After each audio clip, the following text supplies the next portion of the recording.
Bonjour à tous, et voilà, 7 jours de confinement, on y est. Ça y est, je me suis trouvé un nouveau meilleur ami. C'est mon téléphone, mon mobile. On s'est réveillé ce matin ensemble, direct, un petit tour revue de presse de l'actu. Qu'est-ce qu'on trouve? Un gros carton rouge à mettre à tous ceux qui profitent. Une pharmacie près de chez moi, interpellée parce qu'elle vendait des masques en douce, au lieu que ça doit être réquisitionné pour les hôpitaux. Non mais sérieux, on va où? La République tchèque, qui confisque les masques de la Chine. Oh, bientôt on va nous faire croire que les masques valent de l'or. Non mais sérieux, pensons d'abord à ceux qui ont besoin d'être soignés et de se protéger. Commençons par là. Après ça, allez, un petit peu d'humour dans l'actu. Une prostituée contrôlée avec le corona dans Annecy. Ça, c'est trop fort. Allez les gars, fallait pas y aller. Hein. Bon, sinon, à part ça, je me suis dit, petit moment détente. Rendez-vous sur Snap.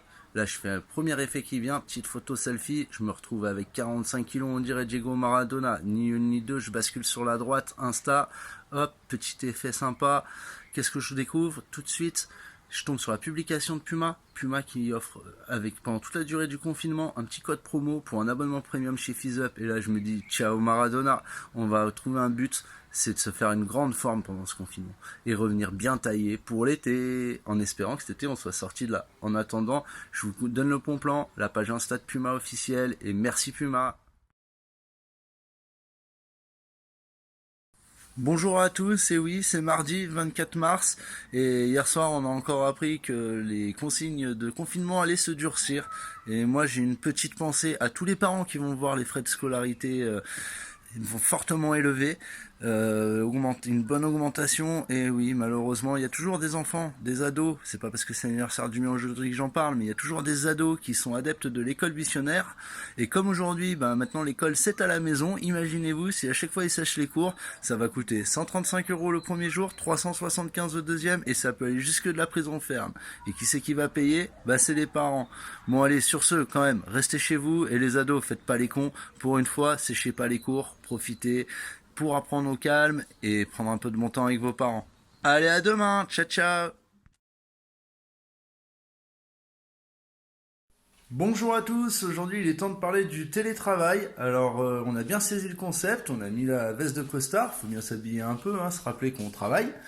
Et on regarde la télé. Voilà, comme vous pouvez le voir. Donc ce matin, on s'est levé tranquillement, télé shopping, tout va bien. On a regardé la boîte mail. Hop, un petit zoom dessus. Ah elle est vide.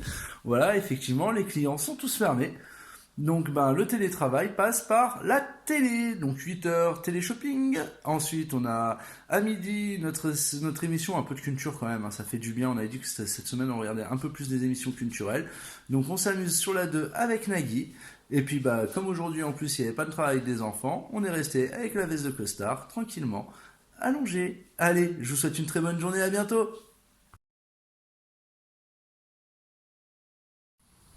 Bonjour les amis, et oui c'est jeudi, c'est plus le jour des petits. Donc aujourd'hui l'école elle a repris, puis après je suis allé bien sûr tout seul sans les enfants faire deux trois courses, histoire de leur acheter un peu des pâtes et des fruits, des légumes, qu'on puisse bien manger pour le week-end. Et qu'est-ce que j'ai découvert que je ne savais pas, mais aujourd'hui c'était ou carnaval ou Halloween. Tout le monde était déguisé, tout le monde avec un masque. Oh dis donc, ce coronavirus, alors il nous met un peu de fête dans le cœur. Hein. Moi surtout j'ai pas tout compris, parce que le masque tout seul dans la voiture, ils ont peur de quoi les gens en conduisant? De s'infecter eux-mêmes? Mais si tu l'as déjà, ça sert à rien ton masque. À côté de ça, trêve de plaisanterie, il y a quand même des gens dans les hôpitaux qu'on aurait beaucoup plus besoin et qui arrivent pas à en avoir. C'est quand même assez dommage. Je pense à tous les soignants, tous ces héros du quotidien, comme on dit, petite dédicace, merci Soprano d'avoir fait cette chanson, t'as été visionnaire malheureusement. Je pense pas que c'était le but, mais en tout cas ça colle bien à la période. Et surtout, je vous souhaite à tous une bonne fin de journée. Et puis alors ce soir, je vais sortir mon masque d'épouvante pour être sur le balcon, comme ça je pourrai être en raccord avec vous. Bonjour à tous et bienvenue en ce vendredi, dernier jour de la semaine, dernier épisode de la semaine de ce JT confiné. Donc aujourd'hui on va juste parler d'un petit sujet qui m'a bien fait rire. J'ai remarqué qu'en ce moment les stars aiment nous divertir et nous font entrer chez elles grâce au live. Par contre, la grande question que je me pose, pourquoi ils font tous leur live à 19 h au lieu que tout le monde est chez soi toute la journée et que donc ils se marchent tous dessus? C'est quand même assez fou ça. Ils pourraient pas faire un live par heure, c'est essayer de réfléchir, parce que bon, s'entendre chacun les uns les autres, je peux comprendre que ce soit pas facile, mais au moins quand on voit que tout le monde fait à 19 h, on se décale à 18, puis à 17. Allez, bonne fin de semaine et bon week-end.